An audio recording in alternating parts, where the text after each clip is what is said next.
What's up, guys? Welcome to Ringmasters podcast. I am Chad, and joining me is the Sami Zayn and my Kevin Owens. I am Austin, and that is by far the best tag team name that we've given ourselves. I think so. And this is our special Thanksgiving edition of Ringmasters. We are talking about the great gobbledygooker and giving our predictions for this year's Turkey Bowl. That is not true. That's not true at all. No. No, we've got one hell of a week in wrestling. This is going to be one long-ass podcast, if I do say so myself. And we got a good guest with us to help us through it as well. Yes, we have my dear friend, the great 370 Gaming. What's up, buddy? Oh, man. Thank you for having me on, guys. I appreciate it. Hey, man. It's been a long-awaited guest. You know, we were going to have you on last week, but, you know, we got sick. But that's okay. We're here now. Exactly. It happens, man. It happens. And then hopefully the Skype, because we have you calling in through Skype, hopefully everything works out all right. So we're pulling on it. Yeah, we got big announcements in store. But for right now, 370, did you watch all the wrestling festivities this weekend? Oh, boy, man. Let me tell you, I at least watched NXT TakeOver and Survivor Series all the way through. I caught the main bits over on SmackDown. I was going through right before, and I was trying to watch some of the lower parts I had missed. But I have a very strong grasp of what happened today, the past 4 days. So. Perfect. Now, me on the other hand, I did not see NXT Takeover War Games. I do know who the current champions are, but I do not know what happened during the War Games match. But I heard it was insane. I did see Survivor Series all the way through and Monday Night Raw all the way through. I did not watch SmackDown last night, however, because I was at Little Caesars Arena seeing Halsey, which was freaking insane. And this must be, the end of the world because your boy watched everything. Hey. I watched NXT TakeOver. Wow. I watched Survivor Series. I watched Raw and SmackDown. I made sure to kick him in the ass to make sure he was actually watching this week. It's funny. I texted 370 Gaming right before I left and said, "Hey, don't worry. I just finished SmackDown." So we're. And I also have to thank my lovely sister Sydney, who's been on the podcast before. She was a G and managed to take notes on SmackDown while I was at the concert. Man. So she is a G. Thank you so much for that. And that's why she's going to the big school. Exactly. She's smart. That's why she's going to Michigan State, because she knows to take notes on pro wrestling. Exactly. That's No what they're other reason. That's what they're looking for up there. Exactly. Seriously. I honestly, if they were looking for that, I would have gotten into Michigan State hands down. I wouldn't, because I never take notes. But yeah, I mean, Survivor Series was. I'm going to say this right now. I would say quite possibly the best Survivor Series in a very long time and the best pay-per-view of the year. Yeah, I think so. I liked every single match except for the main event. I thought that was an overbooked, clustered mess. I agree with you 100%. What about you, 370? I completely agree with both of you guys. That was, I hate to just, keep the echo chamber going, but, that's pretty much how I feel. It was a pretty strong card all around until the main event was just an absolute disaster, in my opinion. Do you guys want to start at the top and just quickly talk about War Games real quick? You guys can go ahead and go in on War Games because I'm very interested to see how this went. So, basically the only thing I really want to talk about into a great deal is the actual War Games itself. So I'm just gonna roughly cover the matches that happened. So first I started with Lars Sullivan taking on Cassius Ohno, and 370 knows how much of a Cassius Ohno / Chris Hero mark I am. So absolutely. It makes me happy to see him on NXT. However, I don't really like the way he's been booked. What do you think, 370? He's definitely been one of the guys that's there to do the job for the incoming guys. You know what I mean? He's the solid hand that's going to be taking the loss every once in a while, and it was his time up for Lars Sullivan here. Now, would you say that with Cassius Ohno being in NXT for a very long time and also being like back in the Indies, like he's been in NXT, then back in the Indies, and back in NXT for a very long time, do you see him getting called up anytime soon? No. Not really, no, because I think he's there. I think he's a mainstay for them. I don't think they're looking to get rid of him anytime soon. And I feel like if he did get called up, I'd be really worried about how he'd get booked. Because he fits in really well on NXT because Triple H is booking that, and Cassius Ohno isn't really what a certain 75-plus-year-old man sees in a wrestler. Yeah. So I don't really know how he'd be booked. They'd probably have him walking around in a fat suit doing jobs. Have him team with Kevin Owens. Yeah, which I mean, I would like that. That's cool, but I don't know. Did you say have him in a fat suit? Yeah.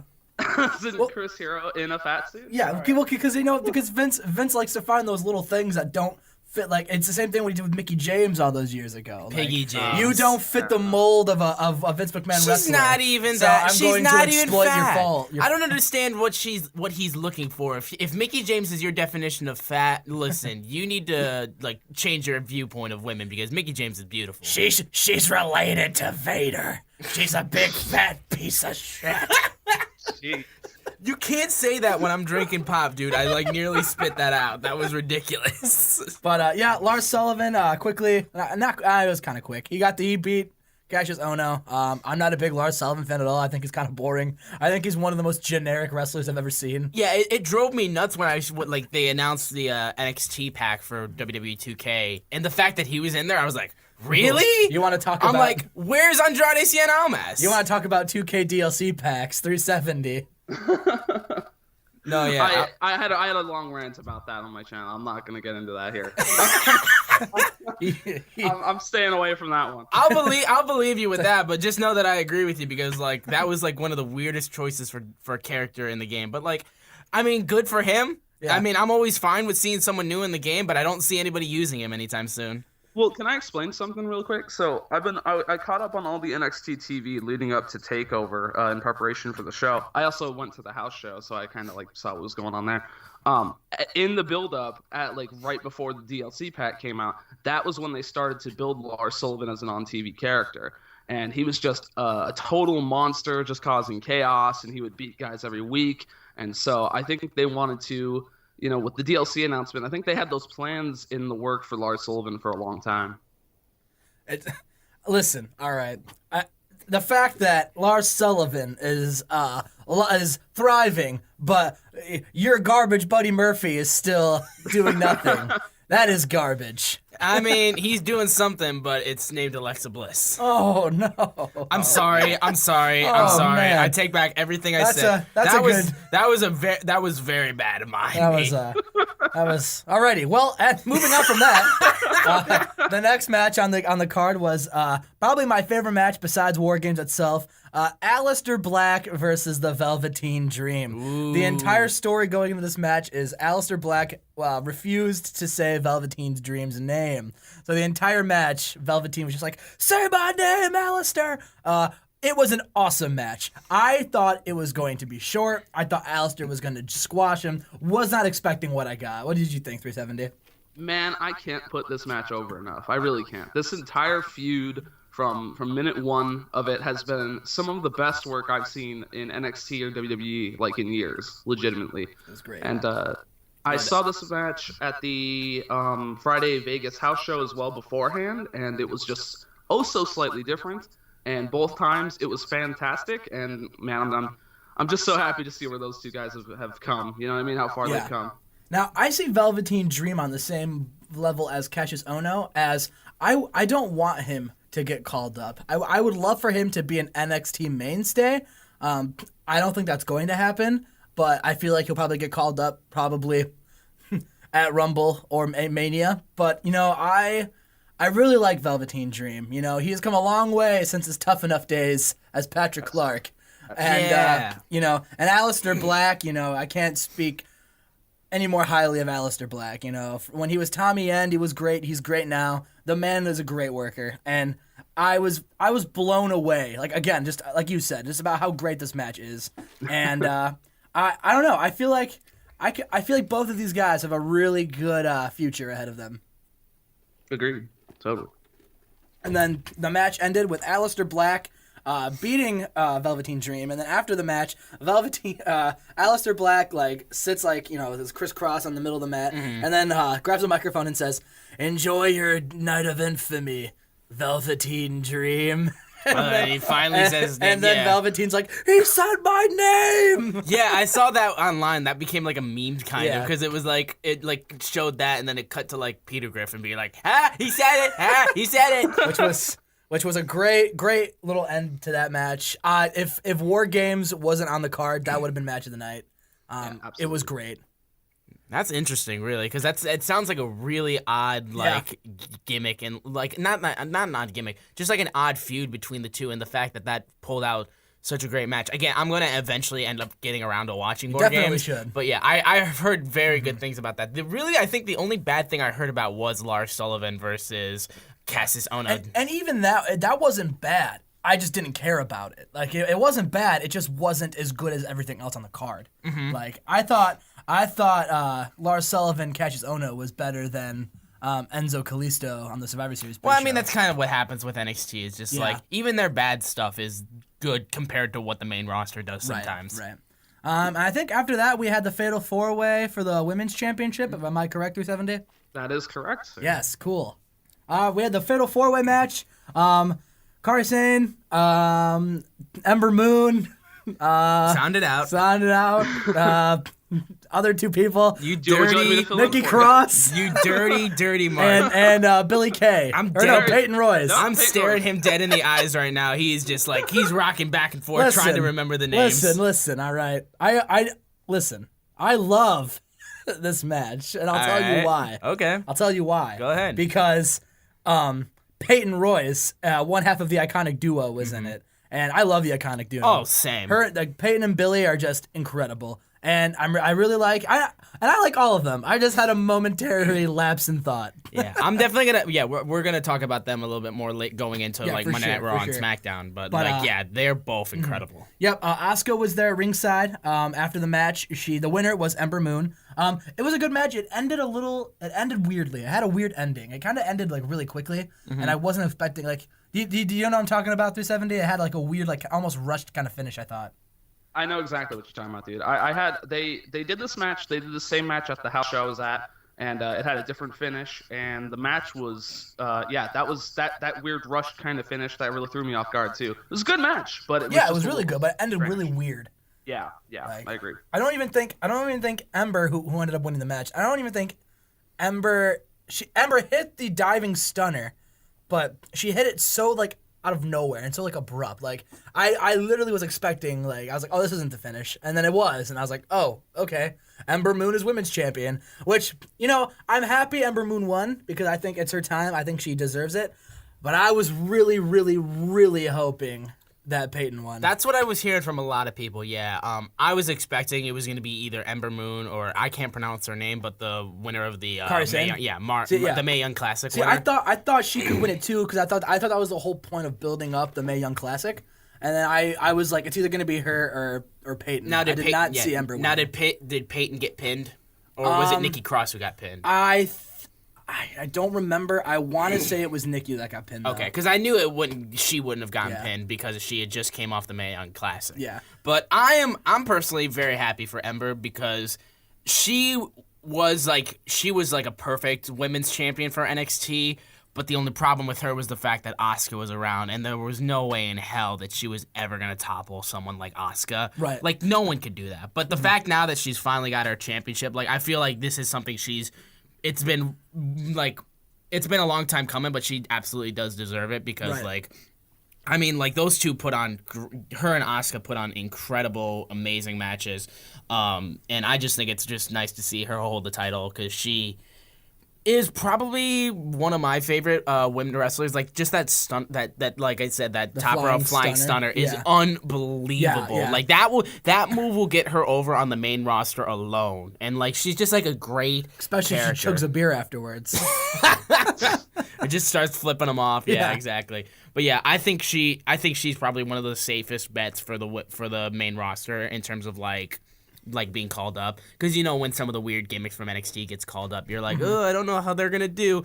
I think Ember Moon is safe in terms of just dealing with the main roster, because even the contacts and then just the overall like style of Ember, like that'll get the kids involved. I think her anyway. entrance music is also very underrated. I love her entrance music. That gets me hyped alone. Oh yeah. And they thanked Ember Moon for winning the match by getting rid of everyone in the women's division for her to fight. Yeah. There's no one left, which we'll talk about later. Exactly. But she'll be champ forever.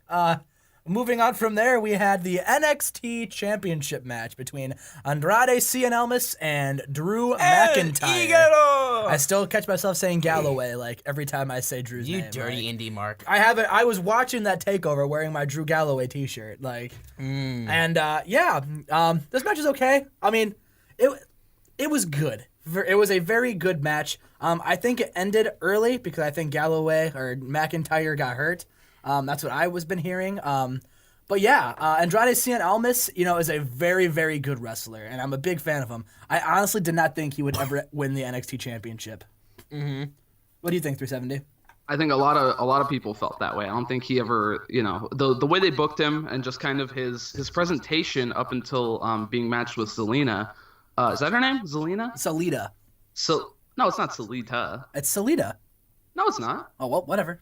You backed down pretty quick. I've been wrong before. So. Because I've seen the TVs, but whatever. That's fine. Anyways, my point being, presentation wise, he's always been a good worker in ring, but something was always just kind of missing, and I don't think people ever thought, hey, this guy's going to be the world champion. You know what I mean? There's always been something missing there, and I think she has been that. She's kind of filled that hole, you know what I mean? And from there, he's kind of taken the ball and ran with it. It was a really good match. I thought it was. I thought it exceeded my expectations. It was just unfortunate that finish, because I think it was McIntyre held onto the rope a little too long, and I think that's what caused his injury at the end. Yeah. And I don't know if this is true or not, but I heard the entire finish got changed because Galloway got hurt. You called him Galloway again. McIntyre. I don't know if that's true or not. I do know that he did legitimately get hurt. I don't know exactly what the extent of the injury is, but I do know he did get hurt. Because I really think going further, if you're trying to predict what's happening with Takeover in the next events, I feel like there's only one guy who we'll talk about soon who will be in line for a championship. And I don't know how well of a story will be if it's that individual versus Andrade. Mm-hmm. Whereas, if he fought McIntyre, that writes itself, Yeah, my thing with Andrade is that when he first came into NXT, it was a weird idea for a gimmick anyway, because I think the idea was just he was a former luchador wrestler who had taken off his mask and just decided to start being himself, and was this weird dancer kind of guy. It was this weird, he came out wearing a fedora and stuff like that. It was just a weird gimmick, and he just came off as very snobby, even as a babyface. So his babyface run really didn't do anything. When he turned heel and started being heelish, it was working, and then like you said, when she was added to be his manager, that worked well. I thought his match against Johnny Gargano at NXT TakeOver Brooklyn 3 was one of the most underrated matches on the card, because that opened up the show and just set the precedent. Holy shit, this match was awesome. Yeah. So I think him being NXT champion is a welcome change, because I think everyone was just expecting, McIntyre is going to hold the title basically until he has to go back to the main roster. But to have it kind of be this new guy's got it, and then maybe if Drew's not too hurt, he can try to get that back. And then, you could have him just weasel his way out of it, and then the moment where he gets it back, or if he just ends up losing and then goes to the main roster. I think that's good, and I just think that Andrade is a very decent champion. I'm gonna need to see more of what he does, though, because again, there's still a little bit of skepticism in there, because I want to see if he can keep up this streak of just really performing well. But I have a lot of good faith in him. I will say it is nice to see them give a belt to somebody who's been there for a while, and not just, here's the newest signee from TNA or ROH. Exactly. He'll get it in a month. It's a homegrown guy who's holding the title. Yeah, well, more homegrown than most people, because he did come off the indies too. But, very true, yeah, but still. As the luchador, if you didn't know he came in as a luchador, you would never expect that, because I took the mask off. It's just if you're not that much of a mark, you may not know that Generico is Sami Zayn. Exactly. They look damn near. It's the same person. So, yeah. But yeah, I see your point. And but again, I only see one guy that is next in line, and I don't know how you could tell that story. Yeah. Unless you turn one of them babyface, and I don't think you should do that with either of them. And speaking of that guy, we'll talk about him now because the next match was War Games. It was the Authors of Pain with Roddy Strong, who came out wearing Authors of Pain gear. That's cool. Which was cool. Reminded me of Kurt Angle and Shield gear. And then we had Sanity with, Big Damo, a.k.a. Killian Dane, Wolf, and Eric Young. And then, the Undisputed Era, which still not 100% sold on that name, but Adam Cole, Bobby Fish, and Kyle O'Reilly. And oh my God, this match was incredible. This was one of my favorite matches of the year. Damn. I liked it that much. I literally cannot find a single thing wrong with it. I'm going to talk about it, but I want to get 370, our prestigious guest. I want to get his view on the match. Local wrestling historian, 370 Gaming here. Yes. Here's the thing, right? I am a little tiny bit of a historian. I've seen, prior War Games matches. As a traditional War Games match, this was a little strange because they changed the rules a little bit. They changed the outlook, especially with the no roof on the cage. And I have a lot to say about this, but I'm just going to keep it short. I wasn't a fan of how they did the entries to the match in terms of, we have two guys from each team and then they'll each, make one entry for there was 3 entries. So it seemed kind of pointless, kind of, I don't know, we're just doing it because it's called War Games. You know what I mean? It didn't feel right, in my opinion. That being said, I don't want to shit on this match. This is a fantastic match. Absolutely one of the best matches of the year in WWE. And once everybody was in the ring, it was awesome. It was beautiful. Magic. Yeah, you need to watch it. That's what I keep hearing. It was great. I'm going to watch it probably over the break. Everything from Killian Dane beating somebody up with another human being. Oh my God. To Kyle O'Reilly going with a chair shot and having somebody move and the chair bounces off the ropes and hits him in the face. Oh, that's like The Rock against Mankind. Oh my God, I died. It was so funny. Can I also say real quick? Yeah. Huge shout out to Alexander Wolf. I was just about to get to him. I was gonna say it took a nasty freaking bump through on the table there. Got a huge gash in the back of his head. He was bleeding. Oh my God. Wolf was my favorite part of the match. He ran in. As soon as Sanity gets in the ring, he pulls out like a billy club or like a club, like a club from his sleeve, and just starts hitting people with it. And I was like, oh man, that's so smart. And then Sanity bring out weapons, like Killian Dane threw out like trash cans and like a kendo stick, and it was awesome. Like the entire thing was great. Eric Young, I'm a huge Eric Young fan. Love Eric Young. He was awesome. Literally, this entire match was perfect. I can't even put into words how great this was. It ended with Adam Cole and Bobby Fish and Kyle O'Reilly getting the win, and it was awesome. Oh yeah, I bet. And like I said, this really I really see this only going one other way now, and that's with Fish and O'Reilly taking on the tag champs for the gold at the next takeover. And I also think Adam Cole's next in line, but this is where I'm talking about now. Oh yeah, it doesn't make sense for Andrade and Cien Almas to be holding the title against someone like Adam Cole. Yeah, because how would you book that now? Because it's like a weird heel dynamic. I agree. Maybe Andrade will lose it to Galloway I said Galloway, damn it. Your mark. He's got me now. No, I'm sure McIntyre, maybe if he comes back from injury, if he wins it on a TV taping for NXT, then maybe they'll try to book towards that for NXT for the next takeover. I'm interested to see on what they do on that because it's just it's just a weird dynamic that they have to work with this injury kind of being thrown in their face. Right. I mean, I guess if McIntyre is healthy, I guess it could do a triple threat match at the next takeover and do Almas, McIntyre, and Cole. Yeah, and then you could save the singles match between McIntyre and Cole for the big one at Mania weekend. Which would be insane. NXT TakeOver New Orleans, which your boys, me and 370 Gaming, will be at. Oh man, I can't wait for that one. Cannot wait. And all three of us will be at WrestleMania week. We're gonna be working. Yeah, we're trying to get NXT Takeover tickets. I think what we're focusing on is because we have WrestleMania tickets, me and my sister. We're focusing on trying to get Takeover tickets and Access tickets, but those haven't gone on sale yet. So I'm going to be making sure we try to get those on hand. But yeah, we're going to WrestleMania. I am hyped out of my mind. Me and 370 are seeing the TNA show that weekend, aren't we, buddy? Are you gonna go start a fight with Josh Matthews? I'm gonna go start my Josh Matthews feud. He blocked me on Twitter like a year ago, and I'm still salty about it. Oh, of course. But yeah, great NXT TakeOver. Survivor Series had a lot to live up to. And you know what? I honestly think, besides the main event, it delivered. Yeah. Well, I mean, the pre-show, I think, had, like, some little... like I think minus the pre-show, which I don't think anyone really paid attention too much to the pre-show. I watched all 2 hours of it. All right. So, like, yeah, I did too. But, like, I'm just going to go quickly through the pre-show just to get those out of the way. Through it. Yep. Elias came out, faced Matt Hardy.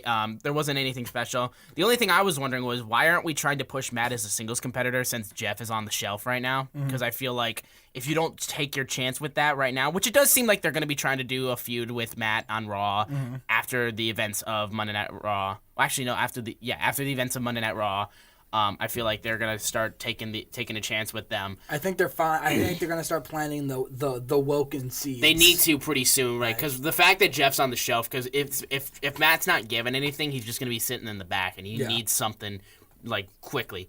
And we had Kalisto versus Enzo for the Cruiserweight Championship. The only memorable thing about this match was Kalisto botching his springboard into the ring and then just bouncing over it. I treated that as Kalisto struggling to get over and then just completely fucking... Symbolism. Exactly. I mean, it's so perfect. So, bye, Kalisto. I mean, like...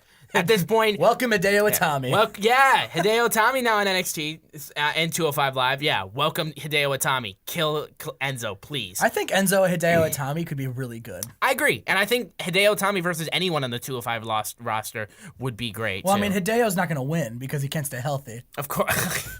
Yeah, maybe we'll see. Maybe he'll actually not hurt himself. Yeah. And then Kevin Owens and Sami Zayn versus Breezango. Kevin and Sammy are like, you have relegated us to the pre-show. This is a disgrace.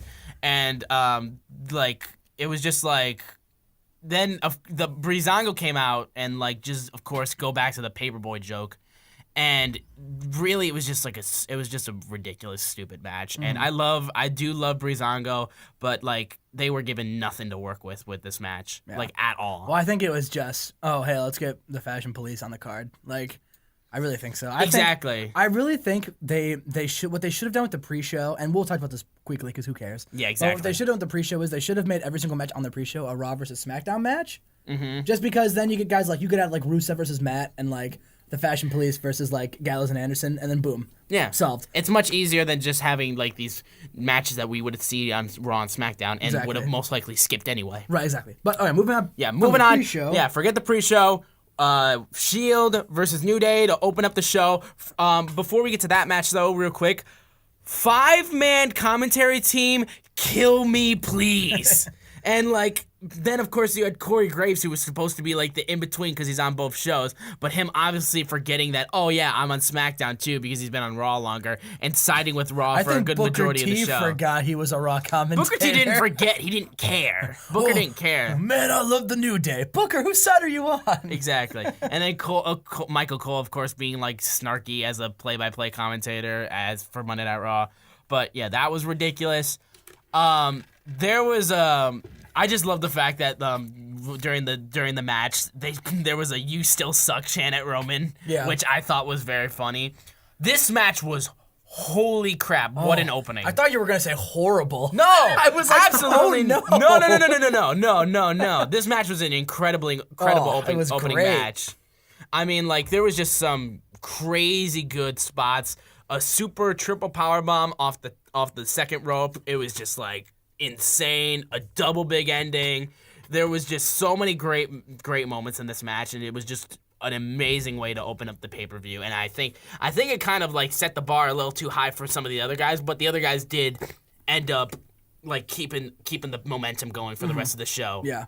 One thing I didn't like about the match is the fact that, you know, Seth and Dean had to come out wearing those ugly Raw/Shield shirts. And Roman didn't. I thought that was a little questionable. He needed to keep his bulletproof vest. He can't win a match without him. I'm the big dog.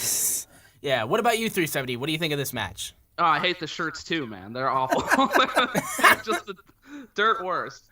Well, you know, something that surprises me. You know, I understand the New Day are one of the the best things they have. They have the most consistently great matches all the way around, and this match completely delivered when you put the Shield and the New Day like on paper. You know what I mean? It delivered in every way, in my opinion. But you make it the opening match, and it kind of deflates the next portion of the show because you're like, nothing's going to be as good as that for quite a while. Yeah, I definitely thought that Baron Corbin and Miz is going to start the show.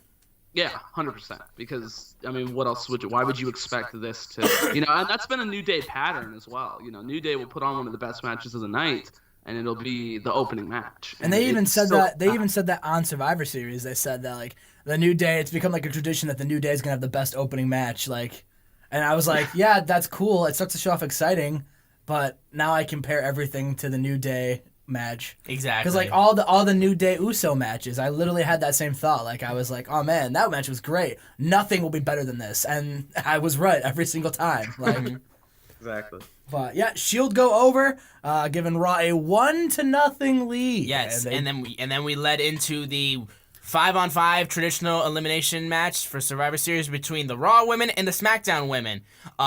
We cut backstage to Stephanie McMahon actually hyping up someone other than herself, which was pretty cool. When I saw Alicia Fox, all I was thinking to myself was, how did our eyes get so head, and I fucked up my joke! No! I messed up my joke. You sound like Michael Cole on commentary. I do. No, I sound like Booker. I'm flubbing myself all over the place. I just kept thinking inside my head, how did our eyes get so red, and what the hell is on Alicia's head? I just Nickelback. Exactly.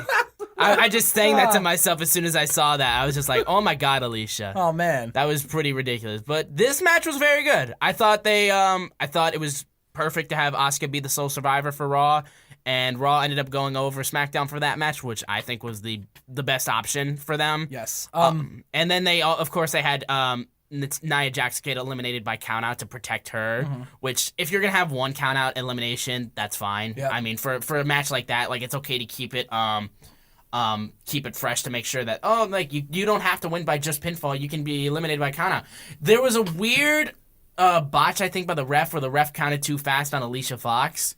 And she got eliminated, and then all of a sudden Sasha Banks comes in out of nowhere and throws the bank statement on, and then they announced that Naomi gets eliminated, but they don't announce that Alicia got eliminated because I don't think that was supposed to happen. Huh? I didn't even notice that. Yeah, well, the ref counted fast, and it seemed like Alicia kicked out, but she didn't. I don't know. That was the only weird part to the actual match, but everything else was great. SmackDown must have paid the refs off. That's the kayfabe reason. Just not enough because obviously they still lost. But it was a good match. It was exactly what I was expecting. The only thing that I would do differently is I would have had Sasha get eliminated, and I would have had it so it was 1 versus 5 and had Asuka destroy everyone. Oh yeah. That was my personal preference on how it should have been booked, but I'm not going to nitpick on it because I feel like it was good. Having it be like three. I think it was like three remaining superstars on SmackDown side, or two. Yeah, it was with Asuka. Asuka. I think it was 3 on 2. Yeah, it was 3. It was well, SmackDown. for when Asuka was left the remaining, and yeah, I think just having Asuka beat like 2 or 3 people is fine. You don't need to have her beat the entire roster. I agree. Because then that just makes SmackDown look incredibly weak compared to Asuka. Because you want to still build up to them eventually having a match if one of those guys comes over for a superstar shakeup or something like that. But Raw goes up 2-0 to start off that. Did you have anything you wanted to add to that match 370 or? Nah, not really. You guys can go. But it was pretty standard fare. It was just a strong 5-on-5 elimination match. Yeah. Unlike the other one. And, yeah, it was the best 5-on-5 match of the night. It really was. And I'm glad that they had the better one because they showed a much better understanding of the concept than the men did, which I don't think is all of the men's fault. I think it's only one of the guys' fault, which I will mention. But we had... I don't... Who do you think you're talking to? I don't know who you think would have going for business for himself. All right. But yeah, Baron Corbin versus The Miz was up next. They finally showed the Twitter videos. I'm like, you're a few weeks late on that, don't you think? Because like the fact that you just showed those just now, I think is kind of ridiculous. This was a pretty okay match, I would say. I think the addition of the Miztourage made people think that the Miz was going to win. No, I didn't. I knew the entire time. I was just thinking about how the booking for these matches, and I was like, Miz has to lose. Yeah. But yeah, Baron Corbin went over, and then they did a little interview with him, and he completely botched it on the mic. He said, "My hand went up, your mouth went closed." And I'm like, oh, you were so close. Well, he was selling his beating from Baron Corbin. You screwed it up on one word, closed, shut. So similar, but you messed it up, Corbin, you dirty little bastard. I'm going to make Miz call me daddy. I was surprised we didn't get any mention of that. I was like, that's my favorite thing Baron Who's Corbin's ever your done. daddy? I got one thing to say, Miz. Who is your daddy? Oh God.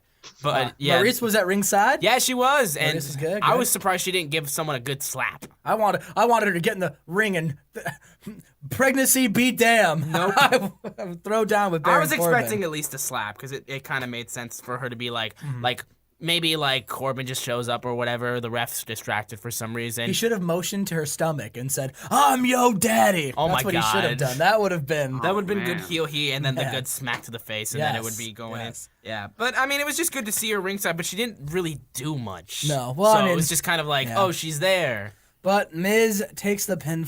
Miz takes the pin, and Baron wins. It's and 2-1, I was very 2-1. sad, mainly because I don't like Baron Corbin and I love Yeah. the Miz.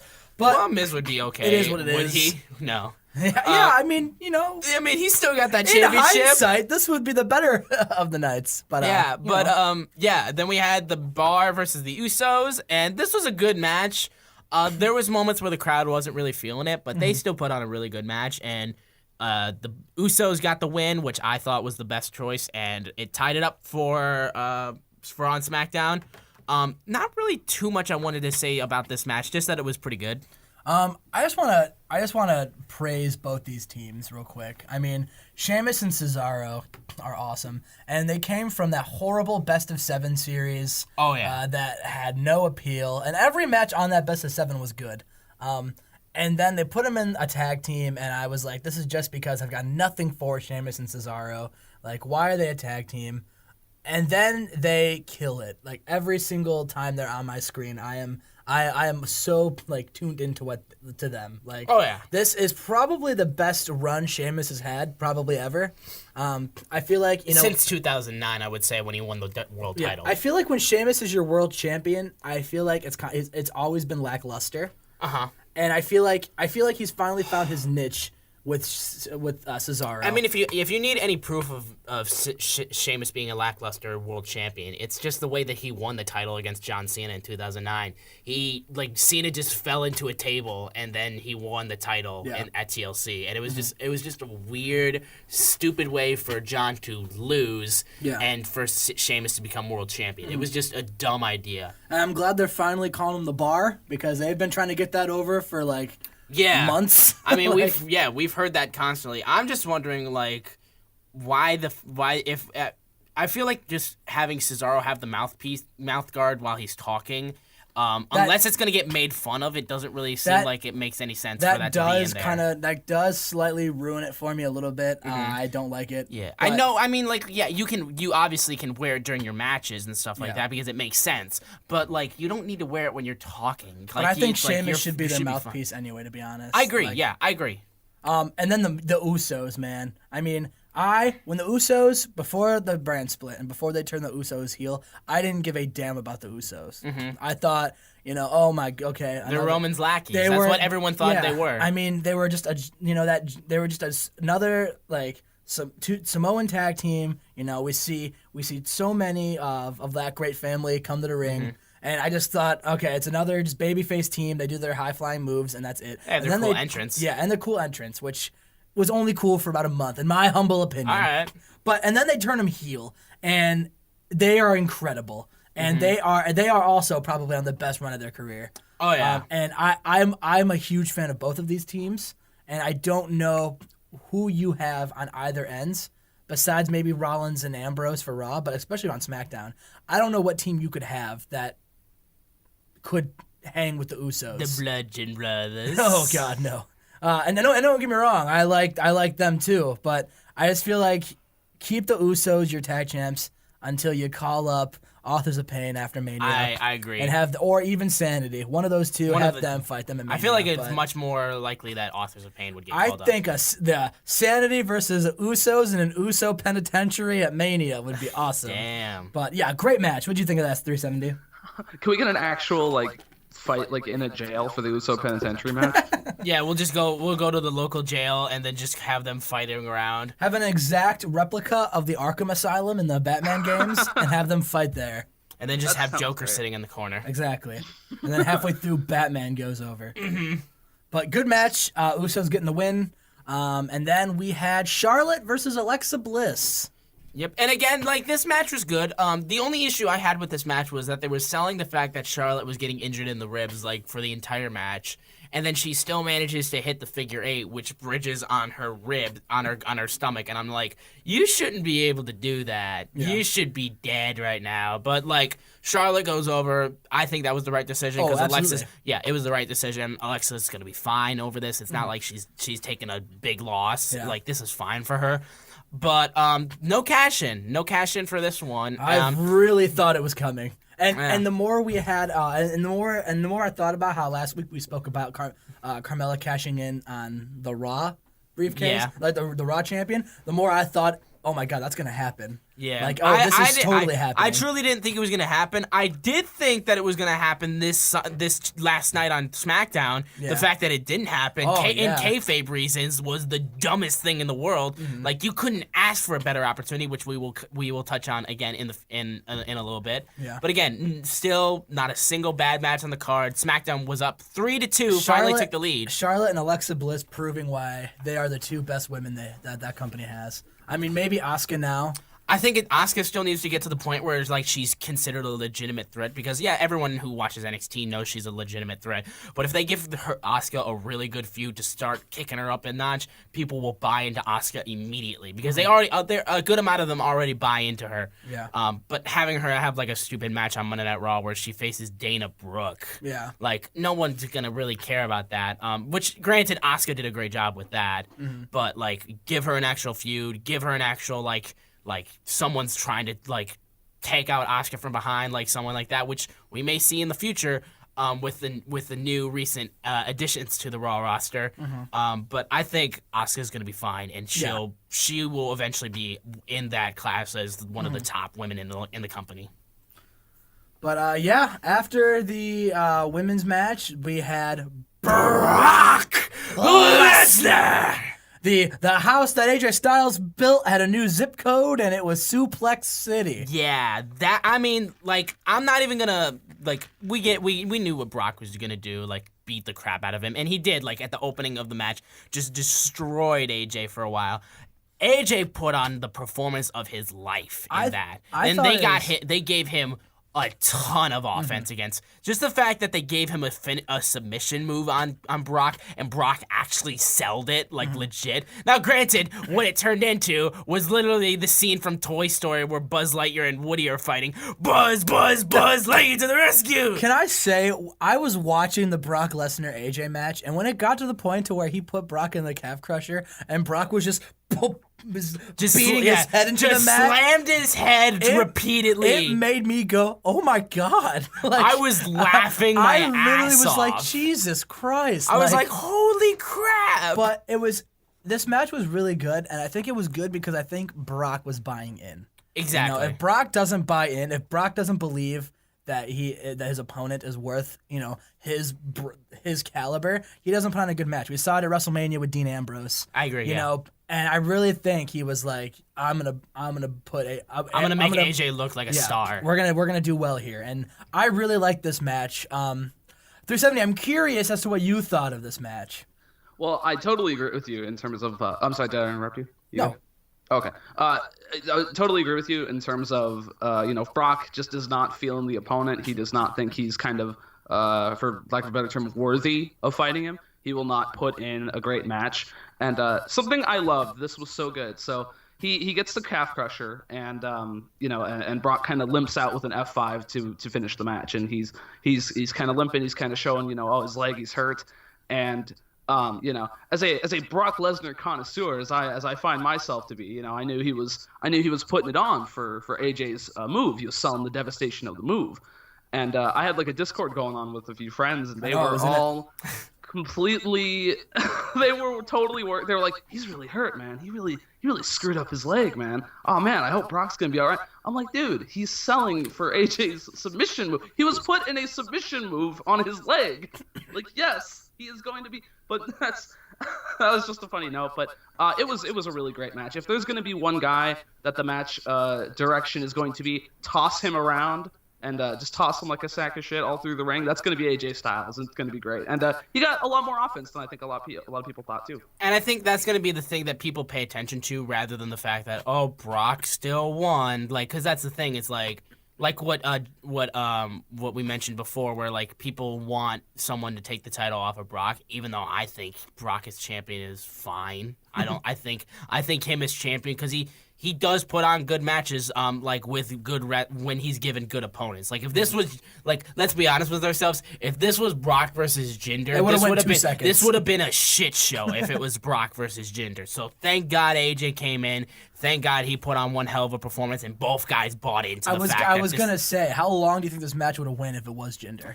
2 minutes. You think 2 minutes? 2 minutes tops. 3 minutes. Yeah, because like you get like 5 suplex in like a minute and a half, then 1 F5, Jinder loses. I think he would have had Jinder and both Singh brothers and an F5'd all of them at the same time. Mm-hmm. And now, with Raw and SmackDown being tied 3 apiece, we come to the main event, the traditional 5-on-5 elimination match between Monday Night Raw and SmackDown Live. This match was horrible. I mean, here's the thing. I thought the opening of the match, when everyone was like given these crazy cool dream matches, and like the opening of the match I feel like was very cool because we got to see Finn versus Shinsuke, Triple H versus Shinsuke, Triple H versus Bobby Roode. We got to see a ton of these great like little snippets of like these dream matches that all of us would love to see. And then all of a sudden, there's a botched catch into a running power slam, and that messed up. Triple H fell on his ass when he tried to do his head buster. Then, of course, Samoa Joe starts arguing with Braun Strowman. Triple H starts arguing with Kurt Angle. All of this, like, deception among the ranks, and then, like, all of this stuff is happening. And then, look, Sammy and Kevin have come to attack Shane McMahon. Shane is left alone, and now pedigree to Kurt Angle. No, Triple H was saving Kurt Angle, was saving Shane McMahon for himself. Triple H is just shovel, shovel, shovel, shovel. Hi there, you're in the ground right now. You're going to stay there for 2 years. This was garbage. Yeah, real quick, I did pop when the New Japan chant was started. That was funny. That was a great addition. But I know you popped. I popped big. That was a great moment from Houston. Houston did a really good job with that. And I did like how it was like Triple H taking on like all of his NXT babies, like Shinsuke and Triple H, Bobby Roode and Triple H. Like it was really cool. I thought that was really cool too, and that's why I was expecting someone like maybe Shinsuke to beat to pin Triple H, just because of the fact that Shinsuke is an NXT guy, and it seemed like Hunter would much more rather give a rub to one of his NXT guys than say to John Cena or something like that. But of course that didn't happen because I mean technically he did give the rub to one of his NXT guys. It just wasn't on that team. Nope. But oh my god. I mean, like, this match was so cluttered with so many storylines trying to bounce around. The only thing that would have made it worse is if Jason Jordan came out, because they were building it up like Jordan was going to come out to try to mess with Triple H, because he's like, I'm 100% and I want to see Raw go over, but I don't want to see Triple H win. And like he's doing all this trash talk, but it means nothing because he doesn't show up. So the fact that they even included that promo in the pay-per-view was worthless. And then of course, the only guy to somewhat get a decent spot is Braun Strowman when he chokes out Triple H, when he's like, if you ever, like, I know he said, if you ever try to cross me again, I'm going to kill you. But I was thinking to myself, he must be saying, if you put me in that sloppy of a finish again, I will kill you. Yeah, like. It's just like, this match was terrible. Yeah, to be honest, you pretty much said everything I was feeling. I mean, I think this match really shone the age of Triple H and Kurt Angle. I mean, both of them looked horrible. I mean, Kurt Angle looked like he was in looked like a mummy. You know, he was wrapped up so heavily. Yeah, it was I mean, like they had no mention of why he was either. And I don't know if Triple H was just winded from all of the matches he did during that tour, but he looked horrible. And if the plan is Triple H, Kurt Angle at Mania, I'm very scared for that. When that match starts and I'm at the show, I'm gonna go buy merch. I'm very very scared for that match if that's where they're going with. I don't like it. I don't like that Triple H made it about himself. I don't get that at all. I don't like that Shinsuke and Bobby got eliminated so quickly. And I don't like that they came out afterwards and put Braun Strowman through a table. Yeah. I don't like that Triple H and John Cena weren't wearing Raw and SmackDown shirts. Yeah, John was wearing his garbage. John was wearing his garbage. green. Yeah, well, at least Hunter was still wearing red. John was wearing green. I'm like, what are you supporting Velocity? Jesus. Like, I don't like that. I don't like that Finn got eliminated with an RKO. I don't like that Samoa Joe got eliminated with an attitude adjustment. I just feel like this entire pay-per-view was, look at all of these young up-and-coming guys. Look at our stars of, our future stars. And watch Triple H destroy them. And watch them. Kurt Angle, Triple H, Randy Orton, and John Cena kill them all. Didn't like it. Nope. The only saving grace to this match was that Braun Strowman was standing tall at the end. But yeah, I thought this match was overbooked and poorly booked. 270, what was your thoughts on it? Oh my god, dude! I could just do like an hour and a half on this freaking match if I was given the actually, I'm sorry to interrupt you. This is very unprofessional of you, of myself, but I have to go to the bathroom really bad. So you guys control the podcast right now. I'll be right back. Oh, okay. All right, 370. I said, I can go on about this match if you like. Yeah, go ahead, shoot. No, it's just the problem with this match is the problem with this company, and it's really frustrating because you'll watch if you watch WWE for multiple of years, let's say 5 years, you'll see a generation of young guys come up, you'll see a new crop of talent, and they'll be put on the road every single week, and they'll have awful storylines to deal with, and they'll have awful opportunities, and they finally they get a chance to shine, towards WrestleMania period, and, in comes Triple H, in comes, all these people, and, Triple H is just making it a lot worse by putting it all on himself, but, it's the same pattern. It's, you guys don't matter, and, Triple H matters, and, come WrestleMania when everybody's watching, we're going to showcase is Triple H and Kurt Angle and, the old guard, and, you guys... good job filling the seats, but have fun in the battle royal. Yeah, have fun in the pre-show battle royal, brother. And frustrating. Yeah, it's incredibly frustrating, and it's even more upsetting just the fact that how much more hard these guys work. Whereas Triple H and John Cena wrestle on TV maybe 4 times a year now. I mean, Randy Orton gets a pass because at least Randy Orton is there every single week. Randy Orton is getting old, so I do think he should be putting people over. And to his credit, he does put over people. He put Jinder Mahal over, But he needs to put more people over. There should be no reason why, Rusev looks as bad as he does after feuding with Randy Orton. So Randy Orton is guilty to a sense, but it's mainly more about Triple H and John Cena, in my opinion, that, show up after they're done filming a movie or show up when it's convenient for them. They show up and they just bury guys, Yep.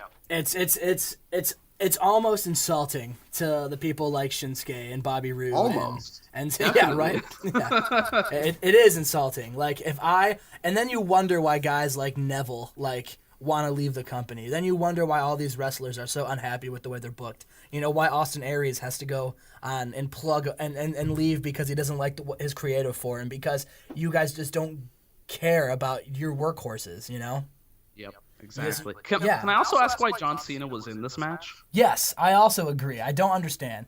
I really don't. I think it was because he was supposed to be the special guest referee for Jinder and Brock when that was the plan, because they were like, we need to sell this match somehow. Let's put John Cena in it. But then when that got changed, they were like, oh, John Cena. I would have been okay if they just would have been like, all right, John, sit this one out, man. Maybe show up, maybe cut a promo or something.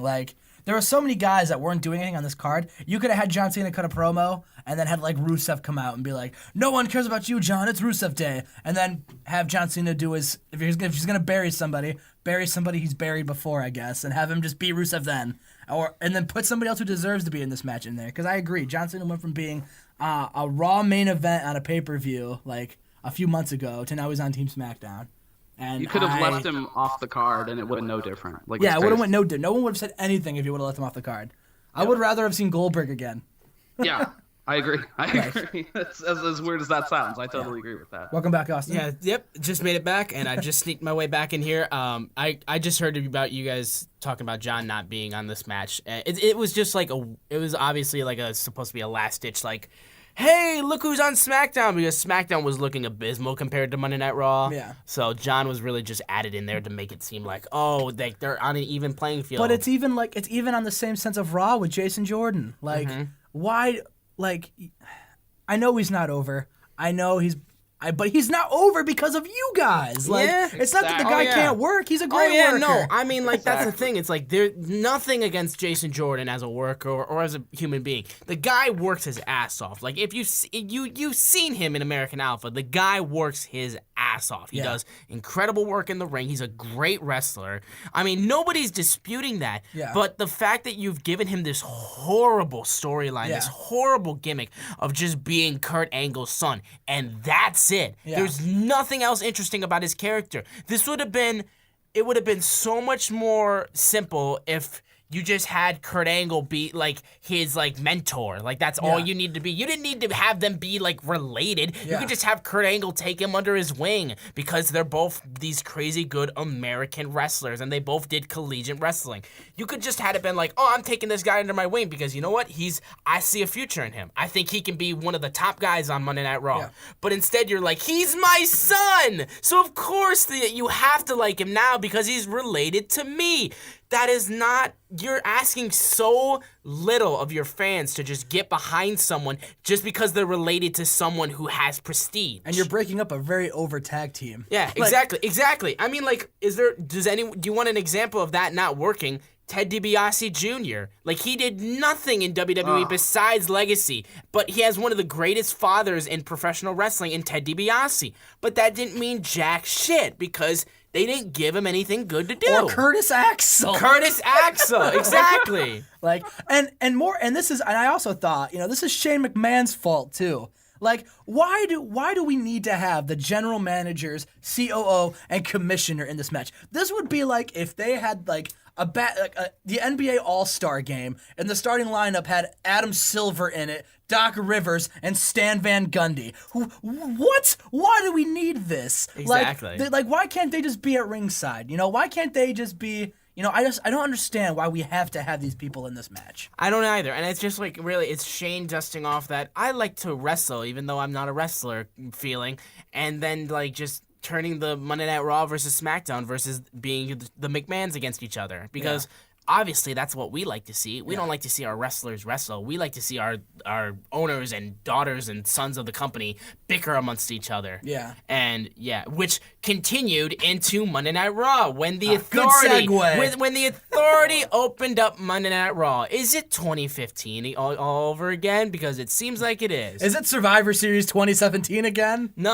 Oh man. Yeah, exactly. Know. So Stephanie McMahon brings out Triple H. Kurt Angle comes out, faces off against Triple H. Then Jason Jordan comes out, faces off against Triple H. Then Braun Strowman comes out, because after Steph's like, he's not afraid of anyone in that locker room. Braun Strowman comes out, towers over Triple H, and he just backs out of the ring. I will say, they are booking Braun Strowman incredibly well. Braun Strowman is by far one of the best things about Monday Night Raw. If they are going to book somebody good besides Triple H in this weird cluster feud, I'm glad it's Braun. And then Stephanie, using her commissioner powers, says, okay, Jason Jordan, you want a match tonight? You got it against Braun Strowman. you're just trying to kill Jason Jordan as a character because like there's no like if you're trying to get Jason Jordan over as a babyface character, you're failing miserably because this is like something you would do to Sami Zayn when he was a babyface because then Jason Jordan's in the back like terrified, but then he's like, you know what, Dad, you did all these amazing things, you did all this crazy stuff, that means I can do it because your blood is coursing through my veins, and I'm just like, okay, just can we dig the grave for him right now because it's over for him. Like, I would say right now, like, have Braun Strowman kill Jason Jordan, take him off TV, and then fix him because at this point, like, he's not doing anything good. Or at least bring him back to cost Kurt Angle in the match against Triple H and be like, you were my dad and you did nothing to help my career. Only it'd be 10 times more of a bad promo because he can't act. He'd be like, you were my dad. I thought you were my dad. I thought I could trust you. And now you're not my dad. Baron Corbin is my dad. Oh my God. That's right, Jason Jordan. Oh my God.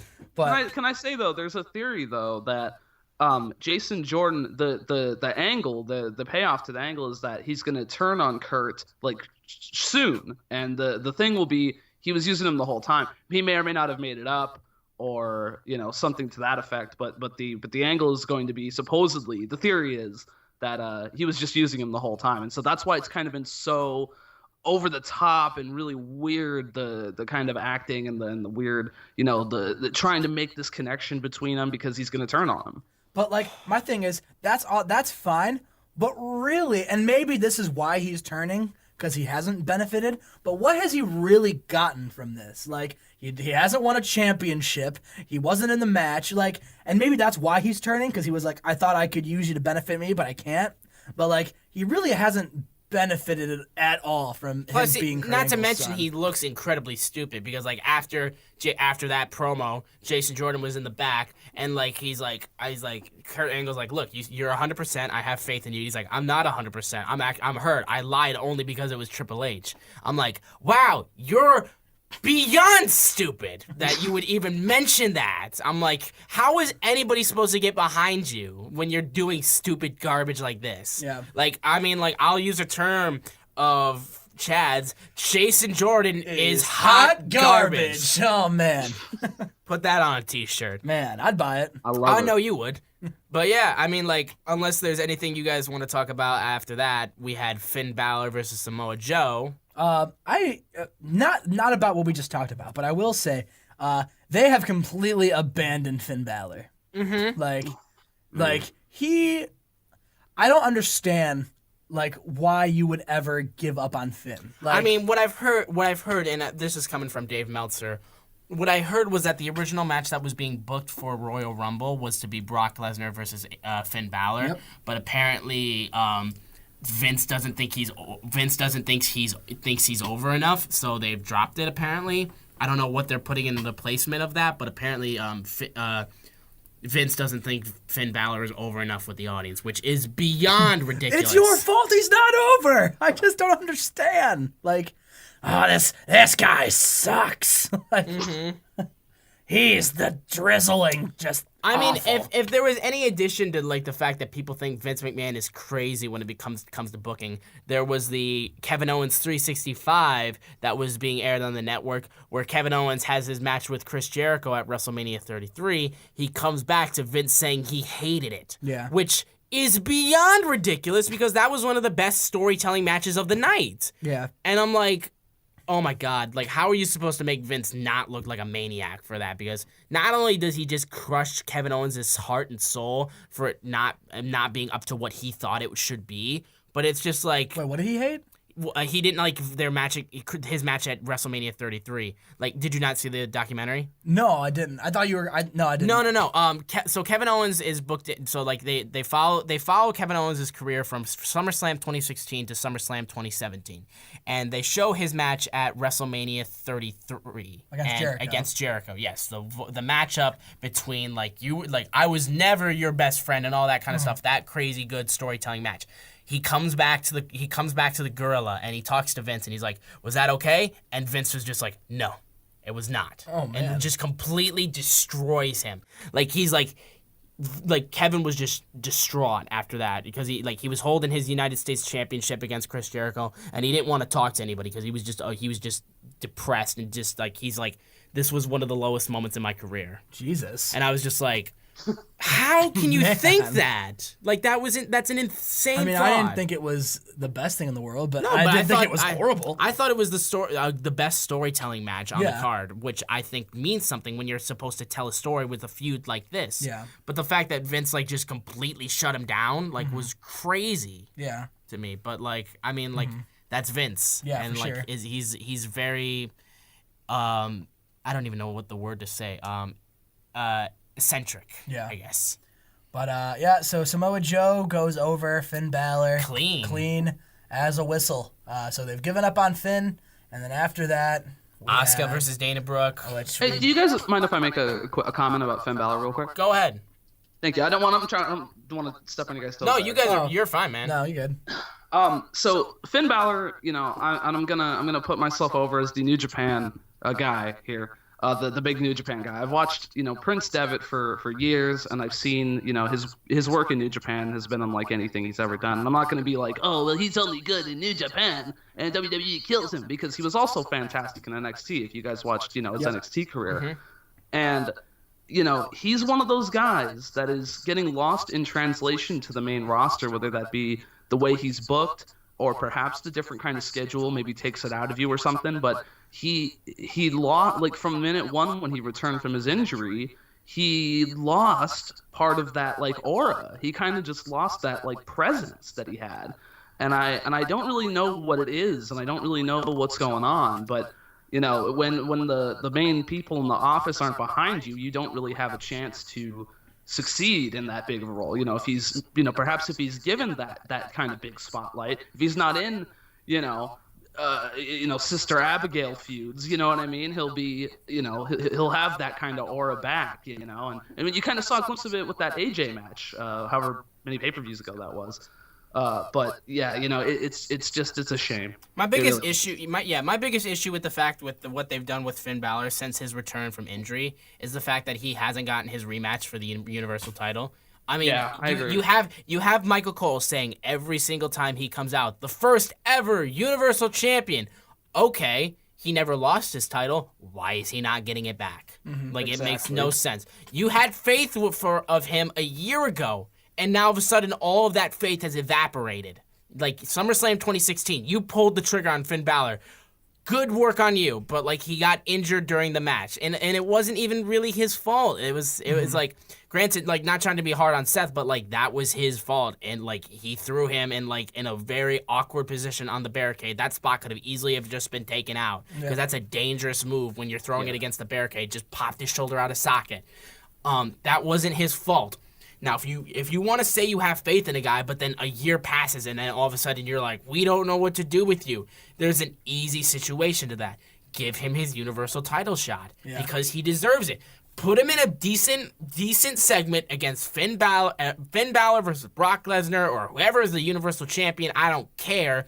And then give him the chance to shine, because if you had faith in him before, obviously those same traits will come back in a feud for the Universal title, because Finn works his ass off. And the fact that you're all of a sudden being like, nah, we don't really see anything in you, even though you did a full year ago. Like, it hasn't even been like more than 2 years and they've already lost faith in him. Like, he's been on the main roster for like almost 2 years. That's it, minus the time that he was out for injury. So even less time than that. And now they've already given up on him. Like, I just think that's disrespectful to the fact that, just because we know what he did in NXT, but that doesn't matter. Like, because it's just the mindset of, and we know what he did in New Japan, but of course, like, you have to make it in here. Like, this is, like, we don't care about your past.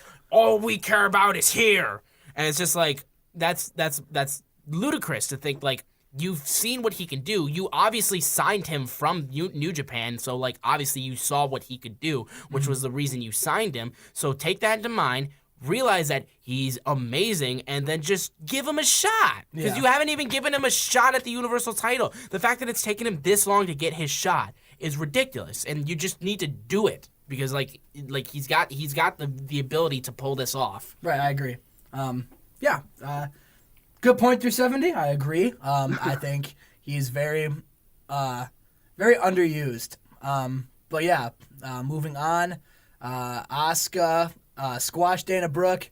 Asuka's wonderful. I don't think we really need to discuss more about this. The only thing I want to discuss about that was they had this little weird promo in between the match when Dana Brooke was coming out, and it was one of the worst written promos I've ever heard in my entire life because she went, "I've been studying the Asuka collection on the WWE Network, and I've been poking holes in her game." I'm like, shut up!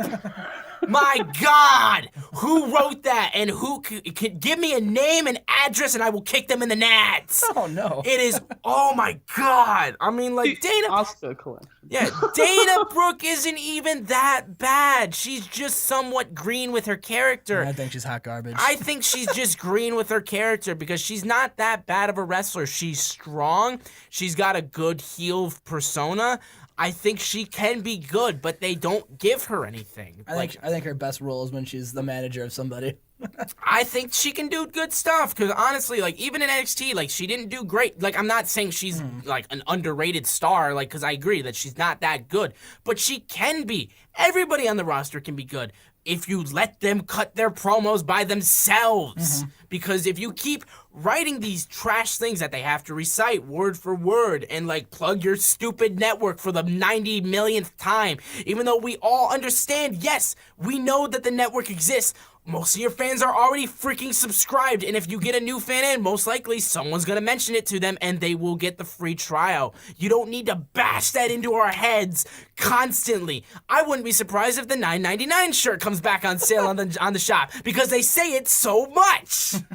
Oh man. Austin's heated. I didn't know Dana Brooke would work you up so bad. Just this recent, like I said, this has been a very interesting week in pro wrestling, both in the goods and the bads. The main event got me heated. The fact that they're treating a lot of their superstars like garbage, it gets me heated. And it's just like there's some feuds that are going on the main roster that just don't make any sense to me at all. So after that was Miz TV with Roman Reigns. Yep. In a nutshell, it ended up with Roman challenging Miz for the IC title. Oh, and then of course the lights went out on the Miz. Yep. Like in the middle of his promo, and that was funny. So. The crowd was very behind the Miz and was chanting Miz is awesome, so much so that the crowd mentioned it. Like, we haven't heard that anywhere. I'm like, I'm pretty sure you heard that at WrestleMania, though. Because when they were facing him and Maurice were facing John Cena and Nikki Bella, I'm pretty sure the crowd was behind the Miz and Maurice.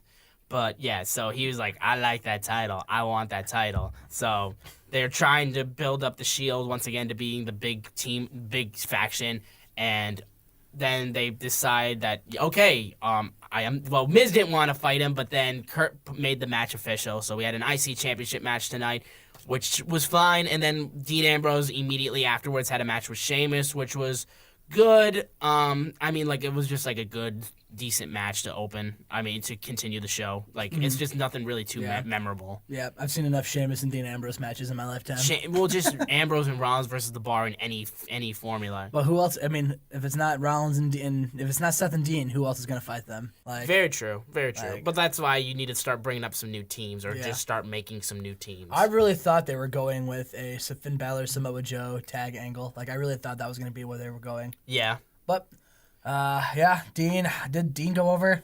Yeah, Dean ended up going over. And then we had Alexa Bliss come out and then saying last night may have not been my night, but I'm still the goddess of WWE. Mickie James comes out with biscuit butt all to her name because that's all she can say now, because of course that's all that matters. Well, listen, with her. Back in her day, that was a stellar insult. Exactly. She's so old. No, I mean she's given nothing. Like, that's all that she's given. Like, I wouldn't be surprised if we get a biscuit butt t-shirt coming out pretty soon. Bayley comes out, Sasha Banks comes out, Alicia Fox comes out, and then Alexa's just like, wow, none of you are worthy enough to be champion, which, I mean, damn. And then we get this turned into a fatal four-way #1 contenders match between Bayley, Sasha, Alicia Fox, and Mickie James. Nothing to mention about the match besides the fact that Paige is back. Yeah. After 1.5 years, she's back, but she wasn't alone. No, she was not. She was not. Oh, she has Sonya Deville and Mandy Rose from NXT joining her, which is really interesting because, I felt like if there was anybody to be in a faction with Paige, it would be Alberto Del Rio. No, there was a slight fear in my stomach that was going to happen. No, I thought the better option, because Sonya Deville and Mandy Rose haven't really, especially Mandy, have not been seen on NXT very often. So I guarantee a lot of the NXT fans probably even forgot about them. But why not the iconic duo? Yeah, I think the story going in was those two were they were on Tough Enough, and then Paige was like kind of pulling for them. And I think they could really benefit from the star quality of Paige, whereas I feel like the iconic duo doesn't need to be like the heaters of a star. That's true. Like I really but don't get me wrong, I would have loved if the iconic duo was made the main roster. But Yeah. I just feel like they need Paige more than Paige would need them. Yeah. Whereas the iconic duo doesn't need Paige at all. Well, to mention also, SmackDown Live saw that and was like, we could do that as well. And then they brought up Ruby Riott. I don't remember the one girl from the Mae Young Classic. It was Ruby Riott. It was Crazy Mary Dobson, which isn't her name now. Yeah, and Liv Morgan. I think it's Sarah Logan. It's Sarah Logan. Yeah. Sarah Logan, yeah, from the Mae Young Classic. I know her as Crazy Mary Dobson. Yeah, so they showed up on SmackDown doing basically the exact same thing, which I have a problem with. That was like a kid copying off someone in class. Like that was so like just ridiculous. Yeah. Like instead of doing that, what you could have done is you could have like. Because while I think Ruby Riott and Liv Morgan is great, and I didn't watch the Mae Young Classic, so I didn't get to see any of Crazy Mary, I think bringing the iconic duo up would have been much better for SmackDown rather than just doing the exact same thing Raw did. Because that was just embarrassing how, like, legitimately, like peeking over your shoulder and copying over the kid right next to you, even though the kid next to you isn't even the smartest kid in class. You're basically copying off of the freaking guy who goes by with straight C's or D's. Oh man, so I'm copying off my homework. But I from all the things that I've heard, they're trying to bring up women so they can do a women's battle Royal Rumble this year. Okay, that's what I heard. I don't know if that's any truth. One? Yeah, I don't know. I don't know if that has any truth to it, but that's a rumor that I heard. The only thing I want to mention too is that Paige, Mandy, and Sonya, PMS. Oh no! I hope that doesn't get over. The Pretty Mean Sisters. Sure, that's what they are. No, yeah, because that doesn't mean anything else. But Paige is back. Welcome back. Missed you. I really think Paige Asuka is your Mania match, but that's my opinion. Yep, I think those two got to fight eventually. But then after that, we had Braun Strowman versus Jason Jordan. Real quick, can I propose a theory on that woman? Go ahead. Yeah. You mentioned they were who was it? Mandy Rose and Sonya Deville. Yeah. They were brought up in Tough Enough, you said? Yeah, they were contestants on the Tough Enough season where Paige was a judge. Okay, see, I didn't know that at all. I didn't. Did they mention that? Yes. I think they did. Okay, that's interesting. So my running theory was that perhaps they were trying to start some kind of like women's like cross-brand nexus kind of thing. I thought maybe they were in on it together, perhaps. But it's quite possible. I don't know.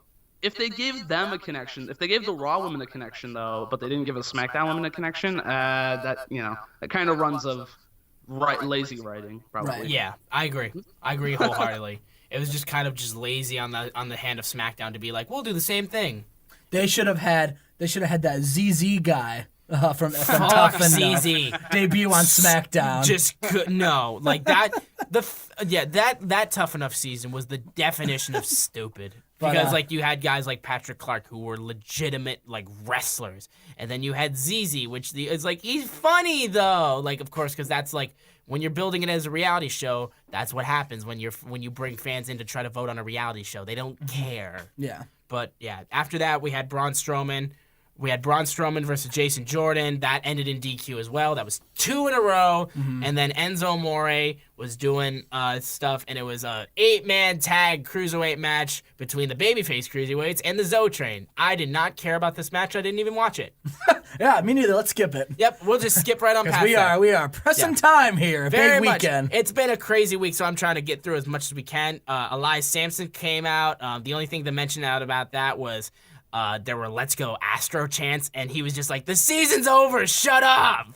And I'm like, that was pretty great. And then there was just a brawl between Matt Hardy and Elias, which was turn him broken. Yeah, turn him broken. I'm waiting for the guitar shot to the head, which turns him broken. And then the final was the Roman Reigns versus The Miz for the Intercontinental Championship. and this was a decent match, but Roman is now the Intercontinental Champion. What I found interesting though out of this was the fact that they were constantly being like, he's a Grand Slam champion. He's a Grand Slam champion. You know who else is a Grand Slam champion? Dean Ambrose. You didn't mention shit about that when he did it. Yeah, he got like a paragraph on the website. But, Exactly. But Roman Reigns gets a shout out, and on my Instagram, because I stupidly have WWE on my Instagram. They did like a giant Instagram post of all the belts Roman Reigns has held. Yep, And I'm like, wow, Dina did the exact same thing. And first, and you didn't give a shit because it wasn't Roman Reigns. Yeah, Chris Jericho did it also first. Yeah, and didn't get anything by him. Exactly. Yeah. But yeah, that was Monday Night Raw, and it was just a mishmash. It was just Yeah. I don't know. I don't know if 370 thought anything different, but it's like, I thought it was It was what it was. You know what I mean? Highs and lows. It didn't strike me as particularly bad or good. Mm-hmm. Yeah. And then we'll just quickly run through SmackDown Live because like there wasn't too much really except for the fact that Shane and Daniel are teasing the fact that they're gonna fire Kevin Owens and Sami Zayn. To be honest, really the only couple things we need to touch upon on SmackDown are the women that debuted, which we talked about. Yes. And basically the entire Sami Zayn and Kevin Owens story. Everything else was filler. It really was. I mean, like I was looking through the notes that Cindy gave me, and I was just like, wow. Yeah. I really didn't miss too much. What about the Bludgeon Brothers? Oh my God, the Bludgeon Brothers. Okay, yes, the Bludgeon Brothers debuted. They beat the Hype Bros. Break the Hype Bros up. Come on. Yeah. I mean, you don't need tag teams now. You have the Bludgeon Brothers. Exactly. I'm really happy that Luke Harper is used again. I think he is very underused. I think Luke Harper could be a star if they booked him right. Mm-hmm. He's a great worker. Probably one of their better workers on SmackDown, but he never gets a chance to prove it. No. I still am a big believer that the main event at WrestleMania last year should have been Triple Threat with him in it. But whatever. Bludgeon Brothers are here. It was great. 370, did you think about anything about the Bludgeon Brothers? Nah, man. I just, like you said, I'm glad that Luke Harper gets some airtime. I think they did a good strong opening for like themselves after all the weird segments. I want to get my beard to be Eric Rowan levels of beard. Dude, you got at least like 2 years until they get to that levels. Yeah. And like I think your significant other would not appreciate that. Oh, I showed her a picture of it. I was like, hey, I want my beard to be like that. And she was like, oh, I'm sure your next fiance will love it. So yeah, and then we'll touch upon Sami and Kevin. I mean, like, this is not what I wanted. Like, I don't want Shane to just be like joking around with Kevin and Sami, and then Sami and Kevin being like, "We're right, we're right," and then they're like, "Yeah, no, we're gonna feed you to Randy Orton, and we're gonna feed you to all these other guys." See, I feel like I don't really see it so much as feeding. I like this entire SmackDown angle they did with them this week, except for I didn't like how Kevin left Sami at the end of it. Yeah, me neither. I really like, I love their promo at the beginning. I really like how Sammy's like that. He's like sarcastically goofy still. Oh, yeah. Like he dances around like, look at me, I'm still happy-go-lucky Sammy. Yeah, it's I just still hate all of me. you. It's still me. I'm just doing the right thing. Yeah, I like that. I liked his like little quippy like, check 2, check 3. Like I liked all of that. That was cool. I like how, to be honest, I really don't think they really interfered that much in the match, but that's my opinion. Like for the Survivor Series. Yeah. I don't think they did that much, but I like the direction of them. I like how they're really playing up that all of SmackDown hates them. Mm-hmm. And yeah, I really think it's good. I think I can see the direction they're going. The only thing that I don't like is how Kevin left Sami. Yeah, because then that's trying to plant seeds in the fact that Sammy's going to get pissed off and then it's just going to all break down. Yeah. Which you can't do that in like 2 months. Yeah, no, exactly. Like this has got to be something that lasts a decent amount of time. Yeah. I thought the plan was before Triple H and Kurt Angle got announced, or unofficially announced, and Triple H was off TV. I really thought it was going to be Sami and Kevin Owens versus Shane and Triple H.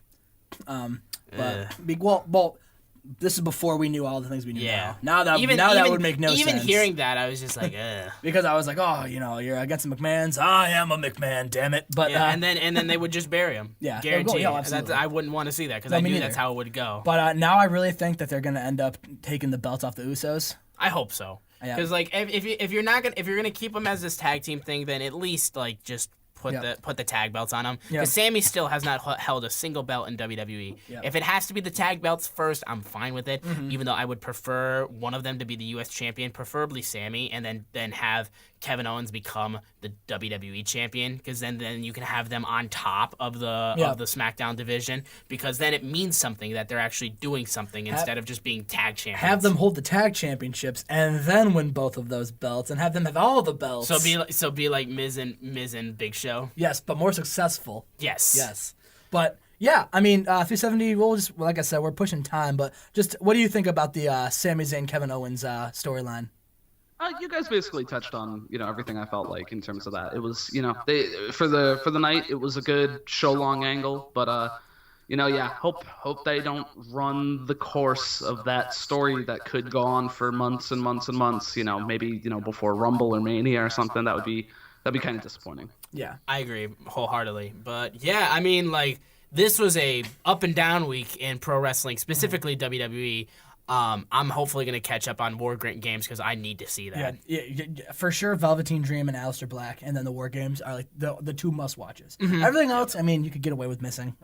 But those two for sure, I would definitely check out. But yeah, I mean, going off of this and heading into Clash of Champions very soon, like, I'm very iffy on a few things. I'm willing to give them the chance to, like, see it through, but there's some storylines on there where I'm just like, and some guys that need to be pushed. Like, seriously, like, get Finn Balor back to the Universal title picture, because the fact that you're just dancing around the fact, even though you still tout the fact that he was the first champion who never lost his belt, and you haven't given him his title shot back, is beyond stupid. So just pull the trigger on Finn Balor. You did it last year. You can do it this year. I agree. And he will do nothing but bring success to this company because he's that damn good. Right.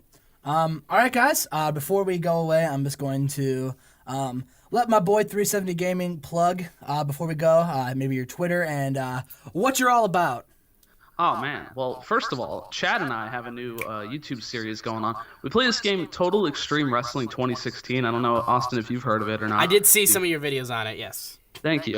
Thanks for the views. I appreciate it. But basically, it simulates, real-world, wrestling things. You can book your shows. You can, hire and fire people on the roster, things like that. Chad and I have a game going right now that's going to be uploaded by the time the show goes up, where we are taking the WWE and we're purposely killing it. We are purposely doing all of the wrong things to do. It's called Killing the Business, which you guys can check out on youtube.com/370gaming. Give you a brief spoiler. People power. Oh, boy. Is back. Oh, boy.